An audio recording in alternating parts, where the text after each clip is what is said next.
আসসালামু আলাইকুম। আজকের ভিডিওতে আপনাদের সবাইকে স্বাগত জানাচ্ছি। আমাদের ধারাবাহিক ভিডিও যাচ্ছে, আজকে তার দ্বিতীয় ভিডিও। সেই ভিডিওটির নাম হচ্ছে কনফিউশন 2, অর্থাৎ এর আগে কনফিউশন 1 ছিল।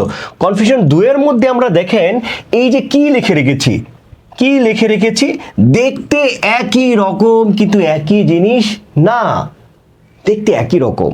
এই বিষয়গুলো আমাদের স্কুল কলেজে পড়ার দরকার ছিল, বিশেষ করে স্কুলে যখন আমাদের শুরু হয় অ আ ক খ শুরু হয়, আমাদের হাতে খড়ি শুরু হয়, তখন সেটি আমাদের শেখার প্রয়োজন ছিল। কিন্তু আনফরচুনেটলি আমরা কিন্তু সেই ব্যাপারগুলো শিখতে পারিনি, যে কারণে আমাদের আজকের ভিডিওটি সবার জন্য প্রযোজ্য। দেখুন এইখানে আমি এ লিখেছি, তাই না?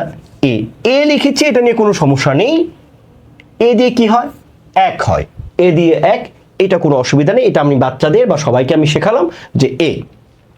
কিন্তু এই যে এটা আছে, এর উপরে যখনই আপনি মাত্রা দিয়ে দিচ্ছেন তখন কিন্তু সেই এ আর এ থাকছে না, তাকে আমরা বলছি ত র ফলা। সে ত এবং র ফলা হয়ে যাচ্ছে। মনে রাখতে হবে র ফলা কি জিনিস। র ফলা হচ্ছে কোনো একটা বর্ণের নিচে যখন এরকম থাকে, এটাকে বলা হচ্ছে র ফলা। র ফলা হচ্ছে র এরই আরেকটি রূপ। র এর দুটো সংক্ষিপ্ত রূপ আছে, একটি হচ্ছে রেফ, আরেকটি হচ্ছে রফলা। তাহলে যে রেফ এবং রফলা দুইটাকে একসাথে কিন্তু ফলাও বলা যায়। তো কোনো একটা বর্ণের নিচে যখন আপনি এভাবে দেখবেন, তার মানে এটা হচ্ছে একটা র। ঠিক আছে, তাহলে আমি এইখানে দেখেন এই যে বর্ণটি আমি লিখেছি, এইখানে কিন্তু এই যে এরকম একটা আছে, র এর মতো একটা আছে, তার মানে হচ্ছে এটা একটা র। আর এই যে এইখানে দেখেন একটা এরকম যে গোলটা আছে, এই গোলটাকে আপনি মনে করবেন ত। তার মানে এর উপরে যখন আপনি এরকম যখন আপনি মাত্রা দিচ্ছেন, তখন এই যে এর যে এই অংশটা আছে, এইটাকে আমরা বিবেচনা করছি ত, আর নিচে যে এটা ভেবে গিয়েছে এইটাকে আমরা বিবেচনা করছি এটা হচ্ছে র। অর্থাৎ এটার মধ্যে কি আছে? ত এবং র আছে। এখন আপনি এই ত প্লাস র এরকম লিখবো, নাকি র প্লাস তো এরকম লিখবো? তাহলে এইটা কোনটা আগে হবে? মনে রাখতে হবে যুক্ত ব্যঞ্জনের ক্ষেত্রে যেটা নিচে থাকে সবসময় সেটা থেকে পরে, যেটা নিচে থাকে সেটা হচ্ছে পরে, আর যেটা উপরে থাকে সেটা হচ্ছে আগে। তাহলে আমার এইখানে কিন্তু এই যে এটা যদি ট হয় তাহলে তো এইটা আগে, আর এই যে এইটা যদি আমার র হয় তাহলে এটা হচ্ছে পরে। সুতরাং আমার এটার বিশ্লেষণটা কি হবে? আমার এখানে বিশ্লেষণটা হচ্ছে আমার ত প্লাস র, অর্থাৎ এর উপরে যখন আমি মাত্রা দিয়ে দিচ্ছি তখন সেটা হয়ে যাচ্ছে ত প্লাস র। যেমন 30, আমরা যখন বলছি 30, তার মানে হচ্ছে তৈরফলা। ঠিক আছে, ওকে। অর্থাৎ তৈরফলা আমি আসলে এইভাবে না লিখে যদি আমি এইভাবে লিখতাম তাহলে সবচেয়ে ভালো হতো, এবং আমি বিশ্বাস করি যে বাংলা একাডেমি বা অন্যান্যরা এটার একটা সলিউশন দিবে। এইটা যদি আমি এইভাবে লিখতাম তয় রফলা, তাহলে কোনো অসুবিধা ছিল না। বাচ্চা থেকে শুরু করে সবাই কিন্তু আমরা বুঝতাম যে এইটার মধ্যে কিন্তু একটা তয় রফলা আছে।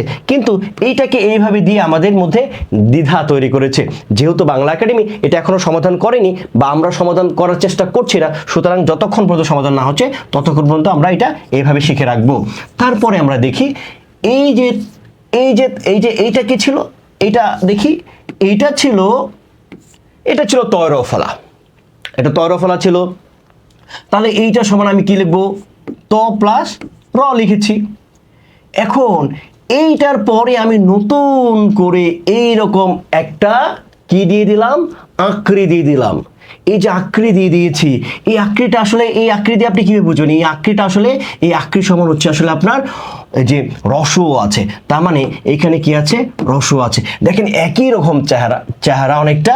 এই যে এইটা আর এইটার মধ্যে খুব বেশি পার্থক্য নেই, এটা আছে জাস্ট খালি আমি এইখানে একটা দিয়েছি। তাহলে আপনি এটা কিভাবে মনে রাখবেন? আপনি মনে রাখবেন যে তয়রফলা সমান হচ্ছে কি? ত এবং র। ঠিক আছে, আর এই যে তয়রফলার উপরে যে আমি এইটুকু দিয়েছি,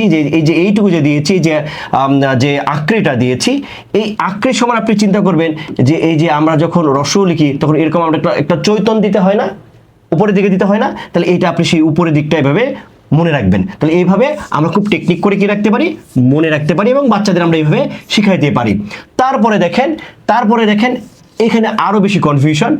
এখন এই যে আমারটা তো এরকম যখন ছিল তখন এটার মধ্যে কি আছে? ত আছে, র আছে এবং রসু আছে।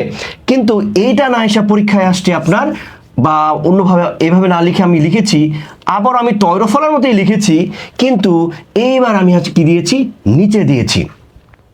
কিন্তু দুঃখের বিষয় এইখানে কিন্তু কোনো ত নেই, এইখানে কোনো ত নেই। এইখানে আছে এইটা রফলা, ঠিক আছে, এইটা রফলা ঠিক আছে, কিন্তু এইটুকুকে আর ত চিন্তা করা হয় নাই, এইটুকুকে চিন্তা করা হচ্ছে, ক চিন্তা করা হয়েছে।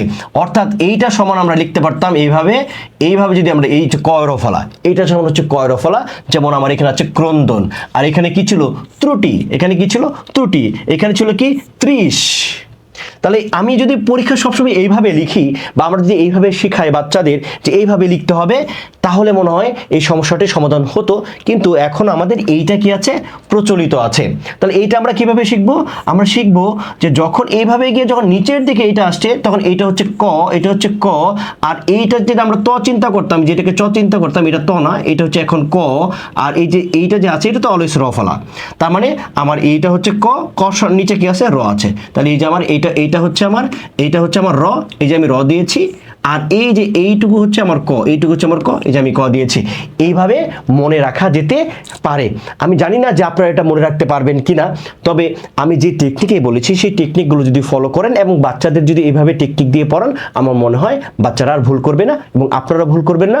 পরীক্ষার্থী যারা আছেন বিশ্ববিদ্যালয় ভর্তি পরীক্ষা এবং চাকরি পরীক্ষার্থী, তারাও কিন্তু ভুল করবেন না। আশা করি আজকের ক্লাসে বুঝতে পেরেছেন। সবাইকে অসংখ্য ধন্যবাদ। পরবর্তী ভিডিওর জন্য অপেক্ষা করুন এবং আজকের ক্লাসটি শেয়ার দিয়ে রাখুন। সবাইকে অসংখ্য ধন্যবাদ।